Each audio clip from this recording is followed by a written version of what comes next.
সঠিক সময়ে সঠিক বয়সে যদি আপনি আপনার জীবনের আপনার মূল্য আপনার পায়ের তলার মাটি শক্ত করতে না পারেন, তাহলে এমন মানুষও আপনাকে উপদেশ দিতে আসবে যারা আপনার শরীরের একটা পশমেরও মূল্য বহন করে না। এই জিনিসটা আমি আমার জীবনে সবচেয়ে বেশি উপলব্ধি করেছি। আপনি যদি আপনার জীবনে সঠিক সময়ে চাকরিটা না পান, তাহলে এমন মানুষ আপনাকে কেরিয়ারের গাইডলাইন দিতে আসবে যারা আপনার লেভেলে নাই। এবং সঠিক সময়ে যদি আপনি আপনার ফাইন্যান্সিয়াল যেই স্ট্যাবিলিটি বা ফাইন্যান্সিয়াল যে অবস্থানটা সেটা যদি তৈরি করতে না পারেন, তাহলে এমন মানুষের দ্বারাও আপনি কথা শুনতে বাধ্য হবেন যারা আসলে আপনাকে ওইভাবে কথা বলার যোগ্যতাও বহন করে না।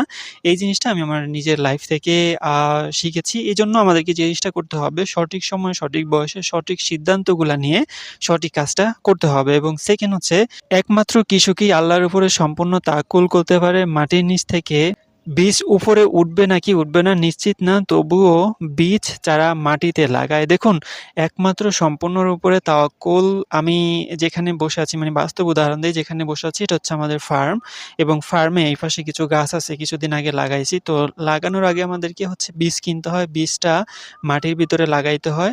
এবং লাগানোর পরে উঠবে নাকি উঠবে না এটা আসলে আমরা জানি না। এবং উঠার পরে এই গাছ বড় হওয়া বড় হয়ে ফুল হবে, ফল হবে, এই জিনিসটা এক্সপেক্ট করাও যায় না। কারণ আমাদের শরীরে যত শক্তি আছে না কেন, আমাদের শরীরে যত গায়ের জোর আছে না কেন, যদি সম্পূর্ণ কিছু এটার ভিতরে দিয়ে দেই, সেক্ষেত্রেও আমরা এই জিনিসটাকে একদিন আগে বড় করতে পারবো না, একদিন ছোটও করতে পারবো না, বা এইটার ফুল একটা বেশিও আনতে পারবো না, একটা ফল বেশিও এই গাছটা দিবে না। তার মানে সম্পূর্ণ জিনিসটাই তাওয়াক্কুল থাকে আল্লাহর উপরে। কারণ মাটির নিচে কি হচ্ছে আমি দেখতেছি না। বীজটা না উঠে পচেও যাইতে পারতো।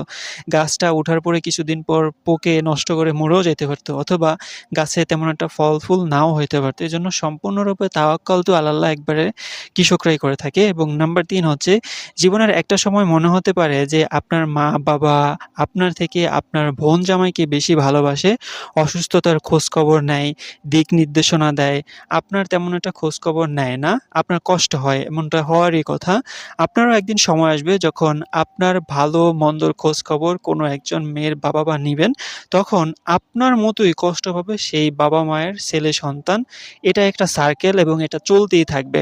আপনার ফ্যামিলিতে হয়তো আপনি একটু অসুস্থ, সেই জিনিসটা হয়তো আপনার বাবা-মা তেমন একটা কেয়ার করে না। বাট বেশিরভাগ সময় দেখা যায় যে মেয়ের জামাই যদি অসুস্থ থাকে, সেক্ষেত্রে তার দেখভাল করা, খোঁজখবর নেয়াটা ইম্পোর্টেন্ট হয়ে যায়। একটা জিনিস হচ্ছে যে তার মেয়ের জামাই যদি অসুস্থ থাকে, তাহলে অসুস্থতার খরচ বহন করতে হবে তার মেয়ের জামাইয়ের। এবং আর্থিক একটা অসচ্ছলতা থাকে। এবং অর্থের দিক থেকে ধরুন বড় ধরনের অসুস্থ বা যেকোনো কিছু কারণে একজন, আমি জিনিসটা বুঝিয়ে বলি, জামাই যদি সুস্থ থাকে মেয়ে সুস্থ থাকবে। জামাই যদি ফাইন্যান্সিয়ালি এস্টাবলিশ থাকে, তাহলে মেয়ে ফাইন্যান্সিয়ালি এস্টাবলিশ থাকবে। আপনারও এমন একটা সময় আসবে যখন আপনি আবার আরেকজন মানুষের জামাই হবেন, তখন আবার তারা আপনাকে অনেক বেশি কেয়ার করবে।